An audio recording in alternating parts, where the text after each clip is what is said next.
বন্ধুরা, এই যে আমি আলু ভাজতেছি, পেঁয়াজ মরিচ দিতেছি। এই যে দেখুন,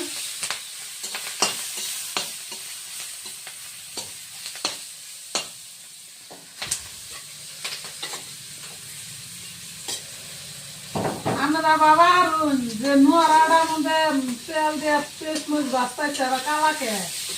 এই যে দেখুন আর একটু ভালো করে, এই যে কালাকে। তার মানে আমি মাছ ভাজছি, এটার মধ্যে মাছ ভাজা রে কইলাম যে তাহলে এখন মরিচ টরিচ দেই। এই যে আলু কুড়ে নিচ্ছি, আলু দি ভাজমু, ছোট আলু ভাজমু। এই যে মাছ ভাজা নিচ্ছি, সেই জন্যে মাছ ভাজার পরে তেল রয়েছে, সেই তেলের মধ্যে তেল দিচ্ছি, কালা হয়ে গেছে দেখা কালা বাস্তাইছি। বাবা এখন আর কি করবো বুঝছো। আজকে সবজি হয়েছে আলু ভাজি, আর এই যে মাছ তো ভাজছি দেখাইলাম, ওই মাছ দিয়ে আর এই যে কুমড় দিয়ে।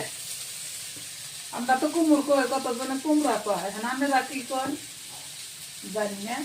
এনে যে রান্নু তাতে কি বলবো বন্ধুরা জানেন জানি। আমার সবজি মাছ দিয়ে কুমড় দিয়ে কি বলবো, আর এই যে আলু ভাজতেছি, আর কিন্তু কিছু রান্না না। রান্দাবাড়ি করবার নিয়ে আইলাম, সেই জন্য কইলাম যে বন্ধু করে একবার বস্তুটি দেখাই, আর আমি রান্দাবাড়ি করতেছি দেখাই, সেই জন্য দেখাইলাম। আমার কিন্তু এই যে মরিচ পেঁয়াজ ভাজা হয়ে গেছে গা, এখন আমি আলুটি দিমু। আলুটি দিলাম, বাবা সর্দি লেগে গেল গা। এখন আমি নুন দেই, তারপরে এই যে হলদির গুঁড়া দিলাম। আমি কিন্তু তরকারি আগে চড়াম না, আলু ভাইজা নামাইয়া ধুইয়া তারপর আমি এই নোয়ার মধ্যে তরকারি চড়াম। আমার কিন্তু সব কিছু দিয়া হয়ে গেছে গা বন্ধুরা। এই যে দেখুন আমি এখন নাইরা দিতেছি।